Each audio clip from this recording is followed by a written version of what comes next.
Channel iconic অনুজ diary. এখানে দেখতে পাচ্ছ এখন আমি কোথায় আছি, তোমরা ভাবছো এখন আমি কোথায় আছি। তো বাড়ি থেকে ব্লগটা করতে পারিনি, রেডি হয়ে তাড়াতাড়ি চলে এসেছি, কারণ অনেক মানে ওরা সবাই ফোন করতেছিল। আর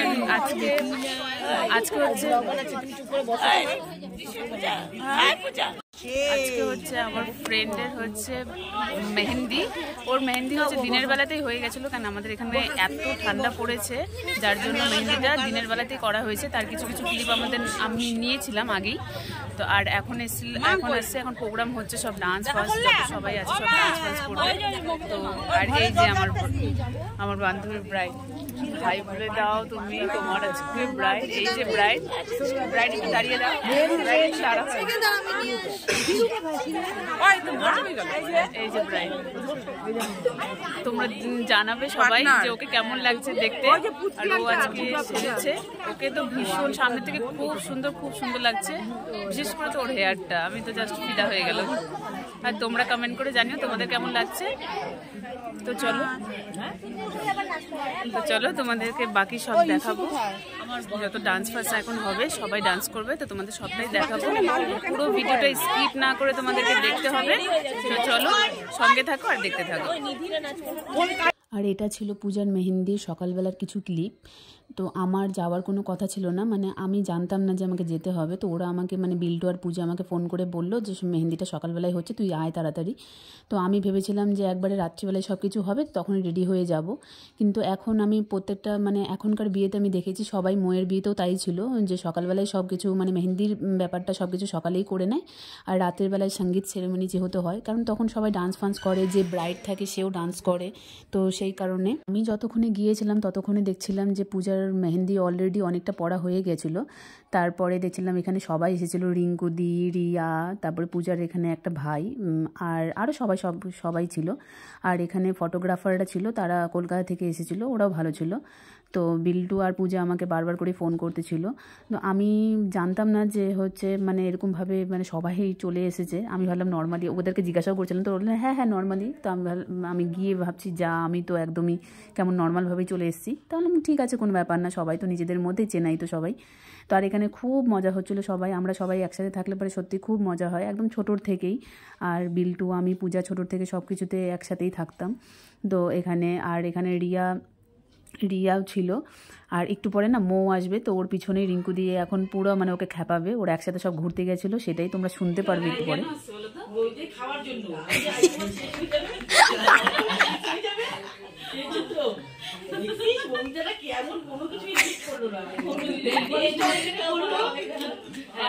সব এখানে মেহেন্দিও এখানে পড়বে, শুধু ফ্রি ফর্ম।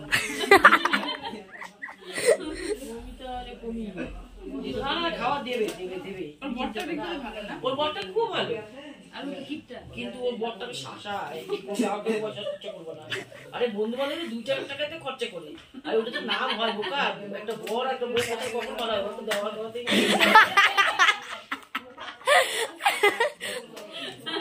জানিস আমাদের একটা রজনীগন্ধা কিনে দিচ্ছিল, চোখ কেমন করছিল,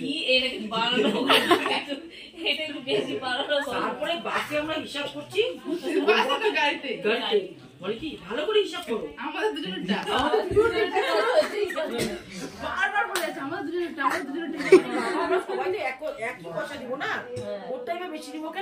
আর এখানে পূজাকে মেহেন্দিটা পরিয়ে দিচ্ছিল, ওর ওই পাশে ওই হাতটা হয়ে গেছিলো, আর এই হাতে শুধু ইনকমপ্লিটেড ছিল, এখানে পড়ালেই হয়ে যেত। আর যে পড়াচ্ছিল মানে ওর নাম ছিল সুজয়, খুব ভালো ছিল, ওর খুব পেশেন্স নিয়ে ওকে পড়িয়ে দিচ্ছিল। তো আর এখানে পূজা আমাকে বলছিল তুই তোর ভিডিওগুলো সব কিছু আমাকে দিয়ে দিবি, মানে ও পরে ভিডিওগুলো আবার এডিট করবে। তো আমি বললাম যে ঠিক আছে।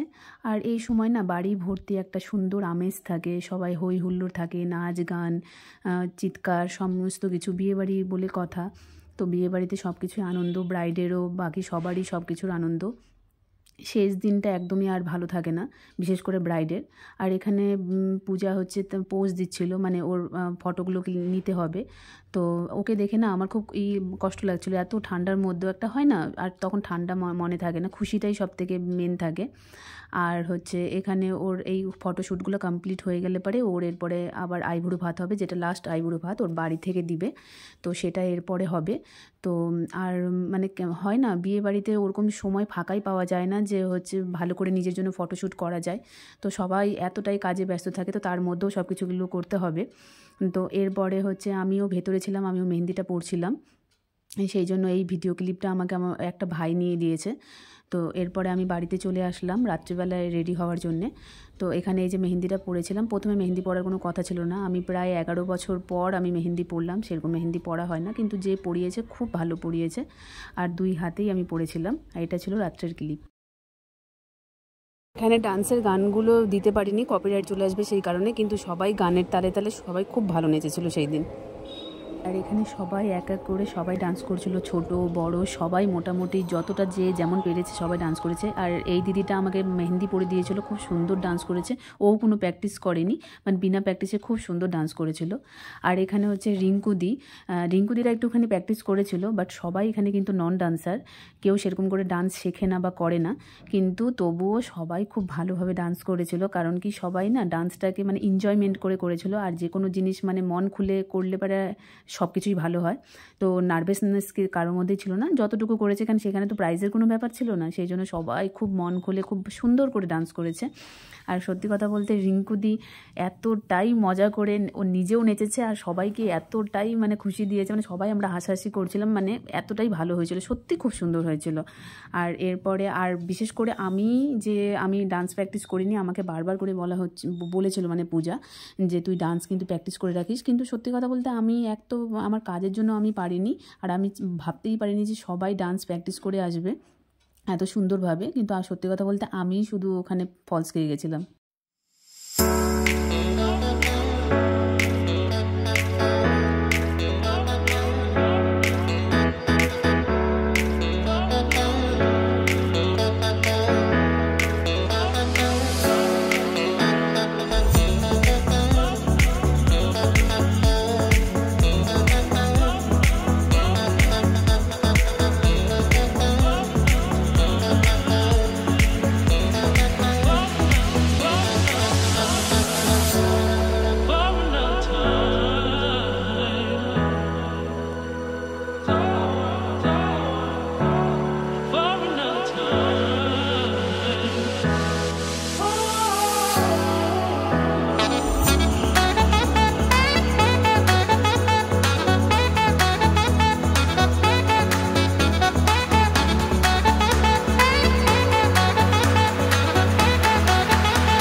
আর এটা হলো আমাদের হট কাপলস, কার্তিক আর নয়নিকা। কার্তিক ছোটোবেলার থেকে ডান্স শিখতো, তো ও খুব ভালো ডান্স করেছিল। নয়নিকারটা আমি ঠিক জানি না, কিন্তু ওদের দুজনের ডান্স দেখে মনেই হচ্ছিল যে ওরা অ্যাজ একটা ডান্সার, নন ডান্সার মনে হচ্ছিল না। ওদের মানে ডান্সের প্রত্যেকটা মুভস খুব সুন্দর ছিল, আর খুব কিউট কাপলস মনে হচ্ছিল দেখতে। ওর মানে ডান্সের মধ্যেই বোঝা যাচ্ছিলো কত এনজয় করে ওরা ডান্সটা করতেছিল, আর সত্যি দেখতে ভীষণ ভালো লাগছিলো। তো সবার মধ্যে ওরা সবাই তো খুব ভালো ডান্স করেছিলই, তাদের মধ্যে অন্যতম ওরা দুজন। আমার তো ভীষণই পার্সোনালি খুব ভালো লেগেছে ওদের দুজনকে।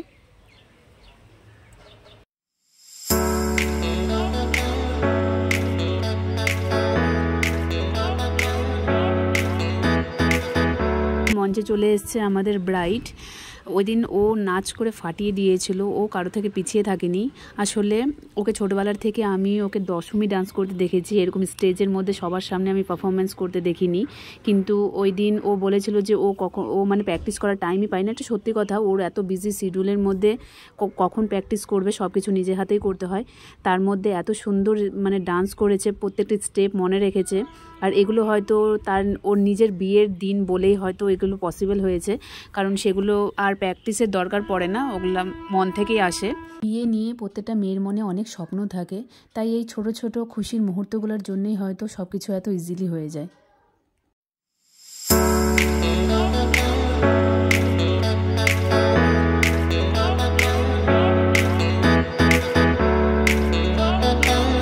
ভেবেছিলাম সবার লাস্টে ডান্স করব, কিন্তু এত লাস্টে ডান্স করব সেটা ভাবিনি যে খালি মাঠে আমাকে গোল দিতে হবে। শুধু স্টেজ কেন, নিচেও অনেক জায়গা ছিল যেখানে আমি ডান্স করতে পারতাম, কারণ সেখানে কেউই ছিল না। তখন বাজে রাত 12:30 থেকে 1টা, সবাই খেতে চলে গেছিলো, এই কয়েকজনই শুধু ছিল।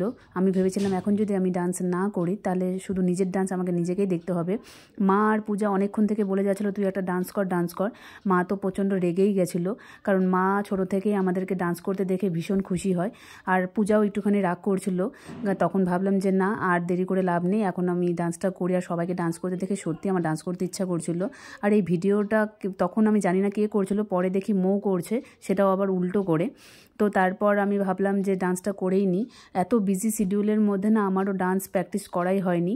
তো তারপর সেই জন্য আমি নার্ভাসের জন্য আমি আর নাচ করতেই চাচ্ছিলাম না। আর এখানে সবাই মিলে জামাল কদুর সঙ্গে একটু ডান্স করে নিচ্ছিল, সেখানে আমি ছিলাম না। আমি ভাবলাম যে আমি একটুখানি ভিডিওটা করে নিই, কারণ আমি পুরোটা টাইম শুধু ভিডিওই করে গেছি, আমি নিজে ডান্স করিনি। আর যখন ডান্স করলাম তখন শুধু খালি মাঠে গোল দিলাম। আমাদের এই মুহূর্তে আমাদের সমস্ত ডান্স সব শেষ হলো, আমারও কমপ্লিট হলো, আর সেশন শেষ হলো। এখানে সবাই নিজের কথা বলতে ব্যস্ত, ইয়ার্কি মারতে সবকিছু। হাই বলে দে। হাই অনুশ্রী, রাহুল দাকে মতো 100। এই যে আমাদের ব্রাইড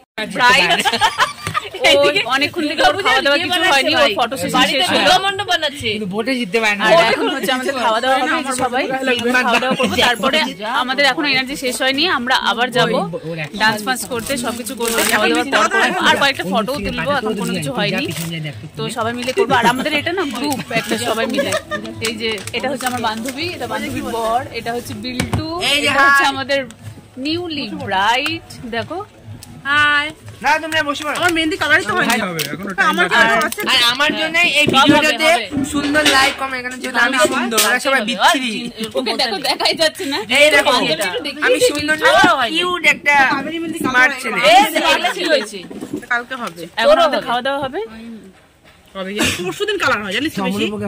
আর এখানে মৌ পূজাকে খাইয়ে দিচ্ছিল, কারণ পূজা এক্সটেনশন করিয়েছিল, দেখেও খেতে পারবে না, কারণ একদিন আগেই করিয়েছিল, তো সেটা নষ্ট হয়ে যাবে বলে মৌ খাইয়ে দিচ্ছিল। আর সেটাই পূজাও এখানে সেটাই বলছিল যে ওর খেলে পারে হচ্ছে কালারটাই চেঞ্জ হয়ে যাবে, যেহেতু একদম মানে হালকা কালারের মধ্যে ও করেছিল এক্সটেনশনটা, সেই কারণে। আর মেহেন্দির কথা বলছিল যে আমার মেহেন্দিটা এখন অত কালার আসেনি, যেটা কারোই আসেনি। সমস্ত খাওয়া দাওয়া সব হয়ে গেল, এখন বাজে রাত্রি 12:30টার মতন। এখন আমরা সবাই মিলে বাড়ি যাবো, সবাই টায়ার্ড। আর এই যে ব্রাইড যে আছে ও সব চেঞ্জ করে দিয়েছে। আর এরা মৌ বাড়ি যাবে, ওরও পুরো চুল টুল বেঁধে, আমিও বাড়ি যাবো। তো এই ব্লগটা এখানেই শেষ করছি। তোমাদের যদি এই ব্লগটা ভালো লেগে থাকে তাহলে প্লিজ লাইক কমেন্ট শেয়ার করে দিও।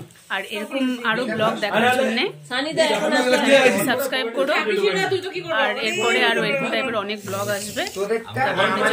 টাটা আর গুড নাইট।